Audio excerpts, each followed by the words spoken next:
Swastiastu. Halo semuanya, perkenalkan nama saya Ida Witnyani Dewi. Saya berasal dari kelas 12 MIPA 4, nomor absen 14, SMA Negeri 1 Amdapura. Pada kesempatan kali ini, saya ingin memaparkan materi PPKN pada bab ketiga atau bab terakhir pembelajaran di semester 1 ini, yaitu mengenai pengaruh positif dan negatif perkembangan iptek atau ilmu pengetahuan dan teknologi terhadap kita, khususnya para siswa yang tengah menjalani proses pembelajaran di bidang pendidikan. Namun sebelumnya, saya ingin memaparkan terlebih dahulu maksud dan tujuan pembuatan video kali ini. Maksud dan tujuannya diantaranya yaitu yang pertama, tentu saja untuk memenuhi tugas yang telah diberikan oleh guru mata pelajaran PPKN di sekolah, dan yang kedua, untuk mengetahui apakah yang dimaksud dengan iptek dan bagaimanakah hal tersebut mempengaruhi kehidupan kita. Dan berikut akan kita bahas satu persatu, dimulai dari dengan pengetahuan, manusia menjadi serba bisa, lalu ditambah dengan teknologi, semuanya menjadi luar biasa. Setujukah kalian dengan pernyataan tersebut? Dan teman-teman, kalian sadar gak sih bahwa kini kita hidup pada abad ke-21 yang dimana globalisasi terus berjalan dan mempengaruhi segala sendi kehidupan yang kita miliki. Adanya globalisasi atau perubahan suatu hal menjadi mendunia tidak lain dan tidak bukan disebabkan karena adanya perkembangan iptek. Lalu, apakah yang dimaksud dengan iptek dan mengapa hal tersebut mempengaruhi kehidupan kita?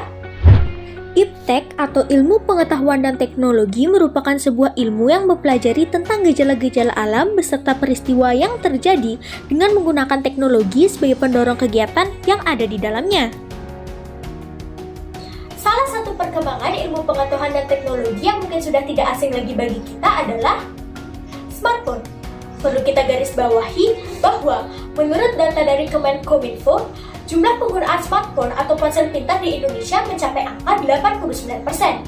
Itu artinya penggunaan smartphone di Indonesia sangatlah tinggi. Nyatanya, penggunaan smartphone itu sendiri sebenarnya sah-sah saja.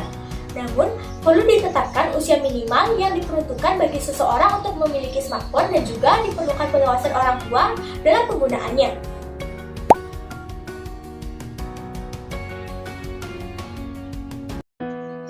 Nyatanya, ada banyak sekali dampak positif yang dihasilkan dari adanya perkembangan ilmu pengetahuan dan teknologi, terutama bagi kami para siswa yang tengah menjalani proses pembelajaran.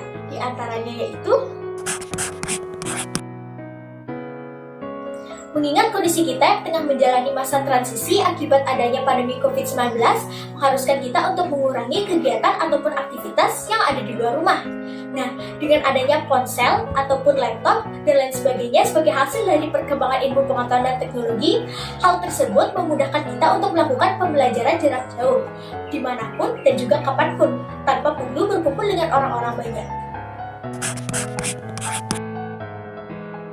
Wah, bagi para siswa, kayaknya yang satu ini tidak dapat dipungkiri lagi ya. Dengan adanya akses internet, kami dapat menyelesaikan tugas-tugas yang kurang dimengerti karena kami dapat mencari referensi ataupun video-video pembelajaran dan pembahasan soal.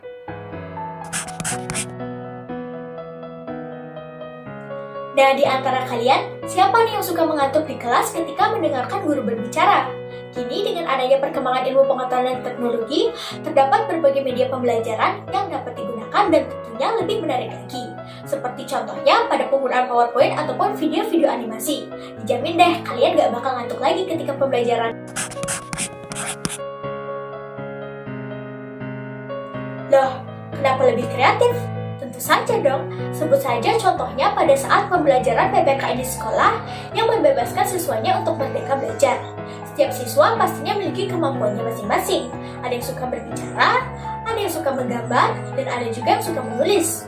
Nah, dengan adanya perkembangan ilmu pengetahuan dan teknologi, hal tersebut dapat membantu siswa untuk mengembangkan bakatnya lebih dalam lagi, sehingga siswa dapat menghasilkan suatu karya yang lebih baik dan juga lebih menarik.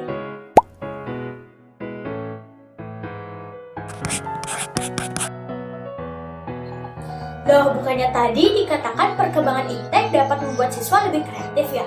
Kok sekarang malah menjadi plagiat? Yaps, benar sekali. Perkembangan iptek dapat kita andaikan sebagai belati bermata ganda.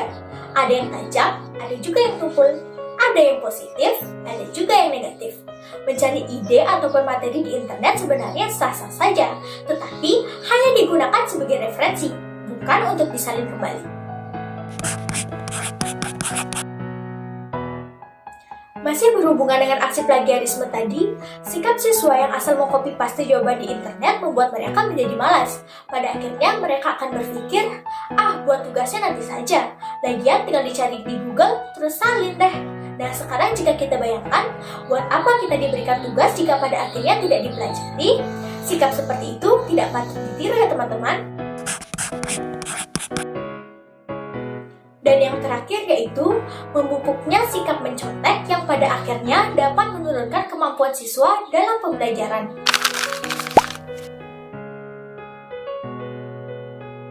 Pada hakikatnya, perkembangan iptek memberikan keuntungan yang luar biasa bagi kita. Namun perlu diingat bahwa dalam penggunaannya masih perlu disaring dan dimanfaatkan sebaik mungkin, bukan untuk melakukan hal yang tidak benar. Dan tentunya kita sebagai seorang siswa dapat memanfaatkan perkembangan iptek ini untuk mendapatkan informasi dan juga pengetahuan sebanyak-banyaknya.